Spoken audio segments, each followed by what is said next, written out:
नमस्कार, बहुत बहुत स्वागत है आपका आयुर्वेद पर आधारित हमारे इस बेहद खास कार्यक्रम स्वस्थ विचार में। मैं हूं आपके साथ आपका साथी विकास।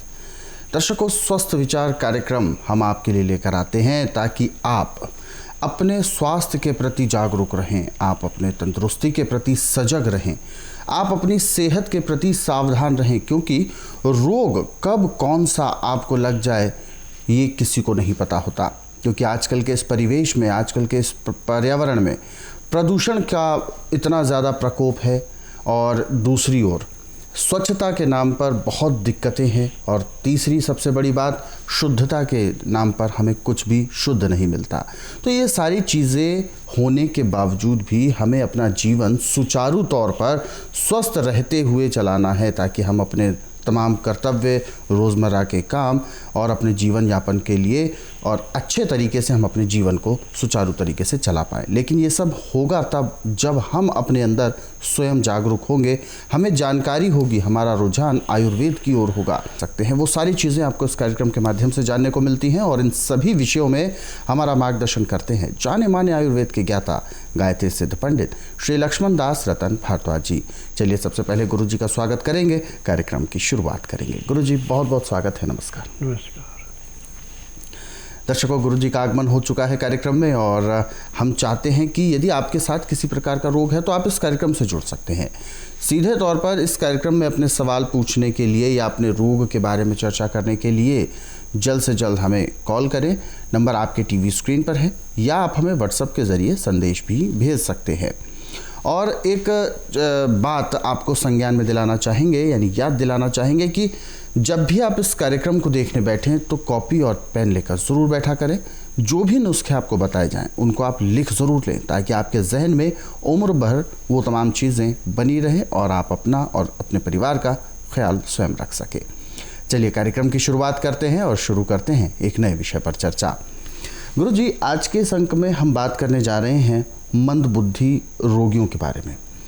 दिमाग प्रभु ने दिया है, हर किसी का समान होता है, किसी का थोड़ा सा तेज़ होता है, किसी का कम होता है। लेकिन आज मैं बात करने जा रहा हूँ वही दिमाग जो कि हम अपने जीवन में इस्तेमाल करते हैं, अपने काम को करने के लिए करते हैं। कुछ रोगियों के साथ ऐसा होता है कि उनका दिमाग बहुत ही ज़्यादा न्यून स्थिति में होता है, जिसे हम मंद बुद्धि कहते हैं। ये किसी भी कारण से हो सकता है, या तो बचपन से जो जन्मजात मंद बुद्धि होते हैं या कुछ समय बीतने के बाद किसी दुर्घटनावश इस तरीके की समस्या हो जाती है।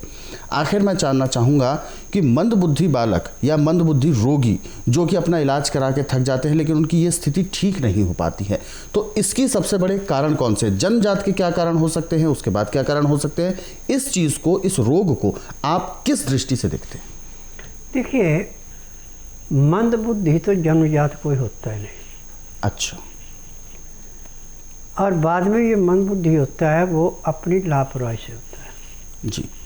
जब बच्चा माँ के पेट में होता है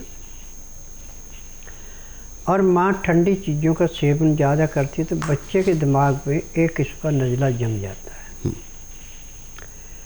अब वो नज़ला दिमाग का विकास नहीं होने देता जी। और पैदा होने के बाद एक किस्म का रबड़ का खिलौना होता है वो। ना तो उसको खाने की ना किसी किस्म की होश होती है, नहीं, यानी सांस चल रही होती है लेकिन शुद्ध नहीं होती। शुद्ध नहीं होती जी। और इस बच्चे का इलाज आज पूरे संसार के अंदर मेडिकल साइंस के पास नहीं है जी। आयुर्वेद, यूनानी, होम्योपैथिक, नेचुरल के सब में नहीं है। क्योंकि मैं इसलिए कह रहा हूँ कि मैं नाड़ी वैद्य हूँ। नाड़ी परीक्षण के अलावा मैं किसी को कोई दवाई नहीं देता और मेरे पास हर महीने 8 से 10 बच्चे ऐसे आते हैं। कोई तो डर के मारे बच्चा ठीक होने के बाद इंटरव्यू देने से डरते हैं कि बाद में हमें शादी में और चीज़ों में परेशानी आएगी कि बच्चा बचपन में ऐसा था तो दोबारा भी हो सकता है। परंतु जो निडर हैं कि भाई जो ठीक हो गया वो कहाँ से ख़राब होना है, वो अपना इंटरव्यू देते हैं। और ऐसे कई इंटरव्यू पड़े हैं जिनको देख के आप देख सकते हैं कि हाँ जहाँ डॉक्टर ने कहा था कि इसका पूरे संसार के अंदर इलाज नहीं है, लाइलाज है ये, और ये मंदबुद्धि है, ठीक नहीं हो सकते। आज वो कितने तेज होनहार हैं, यानी जो उनसे 10 साल बच्चे बड़े हैं उनके दिमाग से तेज दिमाग उनका निकला उपचार करने से। क्योंकि आयुर्वेद के अंदर जो जड़ी बूटियाँ, जिसको जड़ी बूटियों की पहचान है, वो हर एक रोग को ऐसे समाप्त करता है जैसे पकी हुई फसल को किसान खेत से काट के समाप्त कर देता है और खेत को साफ कर देता है। ऐसे रोग काट के रोगी का रोग समाप्त होता है और पूर्ण रूप से स्वस्थ हो जाता है। अब जब रोगी का नाड़ी परीक्षण किया जाता है और उसमें जो कमी पाई जाती है उसके माँ बाप को बताई जाती है, तो माँ बाप बड़ी सोच में पड़ जाते हैं कि जहाँ पे हमने हज़ारों रुपए खर्च करके टेस्ट करा के जो डॉक्टरों ने हमें महीने डेढ़ महीने में रिपोर्ट दी है, वो आपने तो 2 सेकंड में बता दी। तो मैंने कहा कि देखिए, मैं नाड़ी वैद्य हूँ, नाड़ी में जो चीज़ मुझे मिलती है मैं उसको साफ कर देता हूँ, मैं घुमा फिरा के नहीं कहता। और मैं इतना पढ़ा लिखा नहीं हूँ कि जिससे मैं आपको घुमा फिरा के बात कहूँ। मैं मामूली सा ज्ञान रखता हूँ जिसमें मुझे MRI, CT scan, x-ray, ultrasound, ECG, sonography, जो रोग को नहीं पकड़ सकते, मैं 2 सेकंड के अंदर उसको पकड़ के बताता हूँ कि इस हिस्से में नुक्सा और इतना पुराना है। फिर मेरी जो दवाइयाँ हैं वो मेरे आश्रम के अलावा आपको पूरे संसार में किसी के पास नहीं मिलेंगी, और ना मैं दवाइयाँ बेचने के लिए किसी को देता हूँ। क्योंकि नाड़ी परीक्षण का ज्ञान नहीं, आप दवाई देते हैं तो उससे आप अपनी बेइज्जती करवा सकते हैं, उससे इज्जत नहीं मिलेगी। परंतु मुझे पैसे का लालच नहीं है, मुझे रोग काटने का लालच है। और जब रोगी हर जगह हार जाता है तब मेरे पास आता है, और नाड़ी परीक्षण के बाद जब उसको दवाई दी जाती है, दवाई वो खाता है, परहेज करता है, तो 2 घंटे में खुद ही कहता है मुझे 10% आराम है, मुझे 20 है, मुझे 30 है। अब मंदबुद्धि बच्चे का इलाज जो ईमानदारी से करते हैं उसका इलाज ज़्यादा से ज़्यादा 3 या 4 महीने का होता है, परंतु जो बीच में लापरवाही कर देते हैं उसमें साल भी लग जाता है। परंतु बच्चा पूर्ण रूप से स्वस्थ हो जाता है।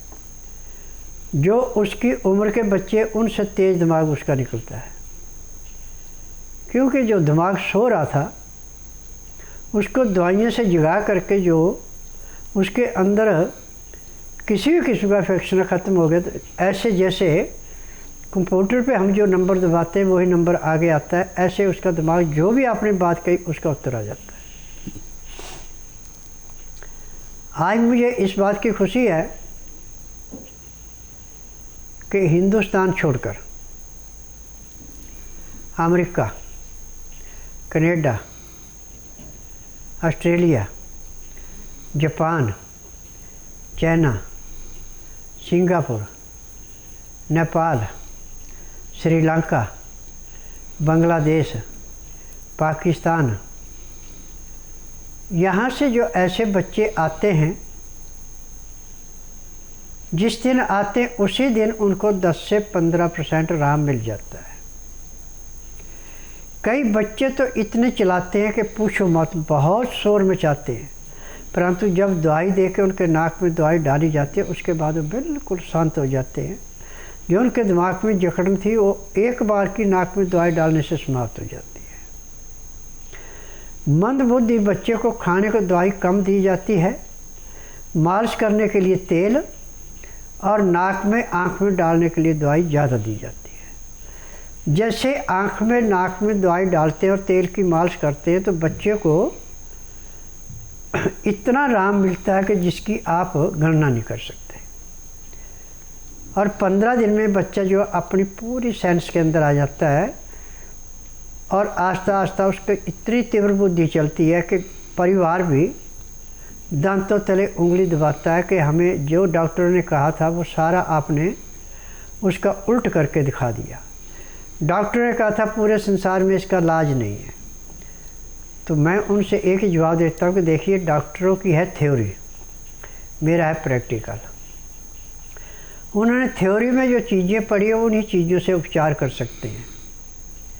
और मैंने 10,000 जड़ी बूटियों की शोध की है जिनसे मैं दवाइयाँ बनाता हूँ और दवाइयाँ देता हूँ और रोगी को रोग मुक्त करता हूँ।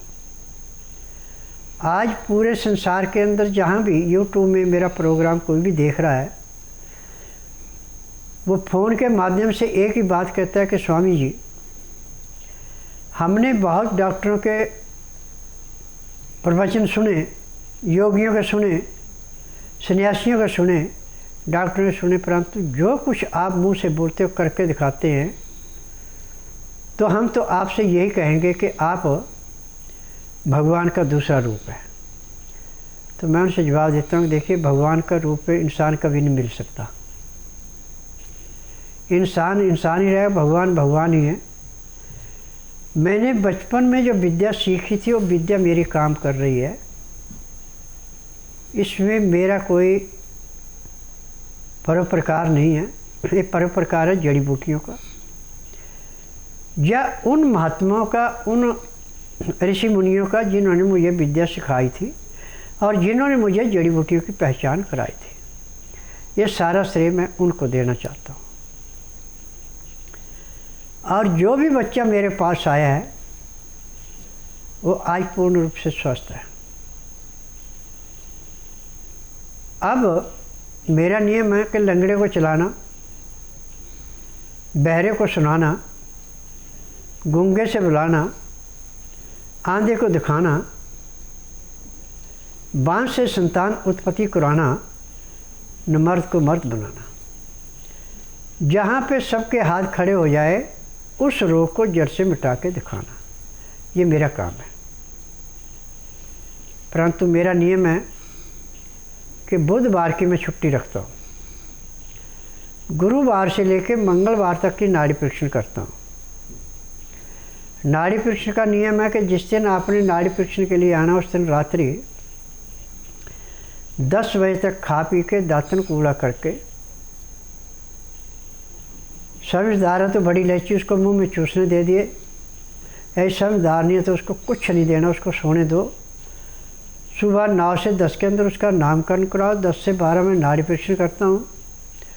नाड़ी परीक्षण में पैर के तलुए से सिर के बाल तक की MRI, CT scan, x-ray, ultrasound, ECG, sonography, सब कुछ 5 सेकंड में हो जाते हैं। उसमें जो भी चीज़ शरीर के अंदर कमी पाई जाती है दवाइयाँ दी जाती हैं। इन दवाइयों की विशेषता है कि एक खुराक लेने के बाद ही कम से कम 10 मिनट में उसका असर दिखना शुरू हो जाता है। और 3:30 बजे जब मैं एक्यूप्रेशर करता हूँ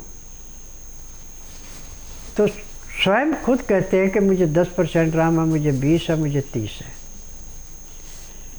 क्योंकि यहाँ पे दवाइयों के ऊपर अकेला उपचार नहीं है, यहाँ पे एक्यूप्रेशर और योग, दवाइयाँ सब इकट्ठी चलती हैं। एक्यूप्रेशर एक ऐसी पद्धति है जिसमें आप 1 महीना दवाई खा के जितना आराम मिलता है उतना एक्यूप्रेशर के एक बार के करने से मिल जाता है। परंतु एक्यूप्रेशर तभी किया जाता है जब रोगी को दवाई खिला के, मालिश करा के उसकी नसों के अंदर लचक आती है। जितने भी हमारे शरीर के रोग हैं ये सारे के सारे हमारी पाचन शक्ति से संबंधित है। यदि आपकी पाचन शक्ति ठीक काम नहीं कर रही है तो पैंक्री इंसुलिन नहीं बनाएगी। पैंक्री इंसुलिन नहीं बनाएगी तो आपके पित्त में तेजाब बढ़ जाएगा और जाके किडनी के ऊपर ऐसे जाड़ा आ जाता है जैसे खड़े पानी में काई जमती है। जब किडनी उसकी पूरी सफाई नहीं करती, जो वहाँ से खून बन के दिल को जाता है, उसको तिल्ली स्वीकार नहीं करती, वापस कर देती है। तो फिर ये रोग दिन दुगने रातें चौगुनी बढ़ता है।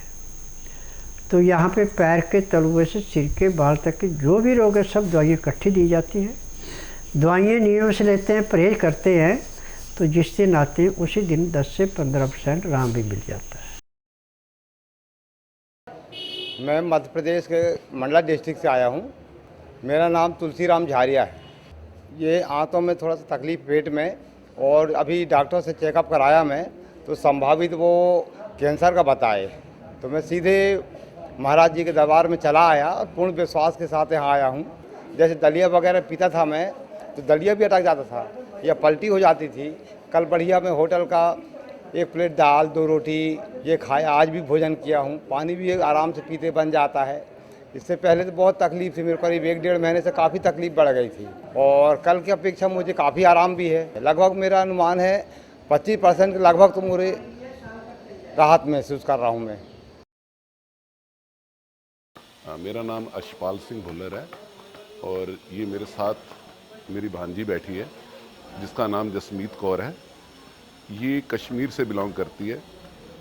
इसके बारे में कुछ बताना चाहूँगा कि डॉक्टरों ने इसको मंदबुद्धि डिक्लेयर किया था, क्योंकि बचपन से ही इसका दिमाग पूरी तरह काम नहीं करता। पर एलोपैथी का हमने हर संभव इलाज कराया, लेकिन उसके बाद भी कोई फ़र्क नहीं पड़ा। इसकी उम्र इस समय लगभग 13 साल है। तो कुछ समय पहले इसकी मदर ने टीवी पे प्रोग्राम देखा, जिसमें कि बाबा जी ने काफ़ी मरीजों को ठीक करने के बारे में बताया। बाबा जी ने इसकी नाड़ी परीक्षण किया। नाड़ी परीक्षण के बाद जो उन्होंने इसको दवाइयाँ दी, वो इतनी सही साबित हुई हैं कि 15 दिन के अंदर अंदर इस लड़की को लगभग 20 से 25% फ़र्क पड़ गया है। आगे बढ़ते हैं, शुरू करते हैं अपने सवालों पर चर्चा। और हमें जो सवाल भेजे हुए हैं, बहुत सारे दर्शक हैं।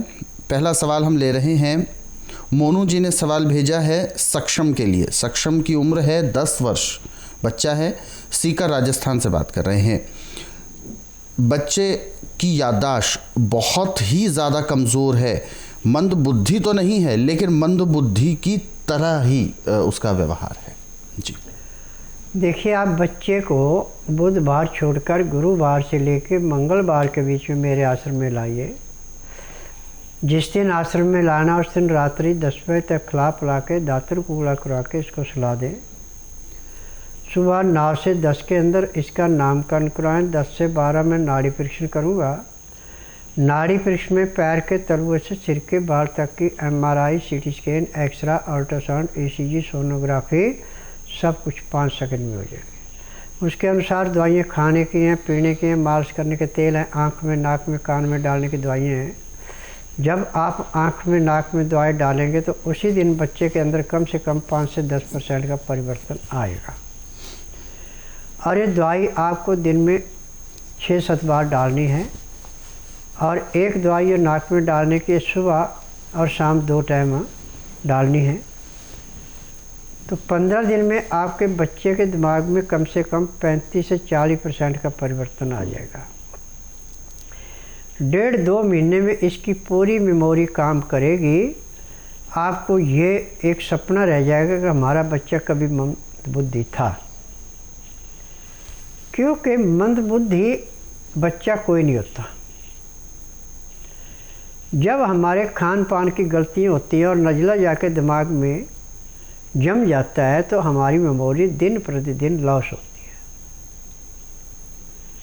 जब कमज़ोरी स्मरण शक्ति में आती है तो यहाँ पे कोई चीज़ रखी है तो रखते रखते भूल जाएंगे मैंने कहाँ रखी है। परंतु मेरा स्वास्थ्य विचार की दवाइयाँ खा के जो 10 साल पहले भी कोई चीज़ कहीं रखी है तो ऐसे याद आएगी जैसे मैं अभी रख के आया। क्योंकि जड़ी बूटियों के अंदर जीवन दान है। जहाँ हम जन्म लेते हैं वहाँ का जलवायु, वहाँ के पेड़ पौधे, वहाँ का रहन सहन और वहाँ की जड़ी बूटियाँ हमारे हर एक रोग के लिए हमारी ऐसे मदद करते हैं जैसे माँ अपने नवजात बच्चे की रक्षा करती है।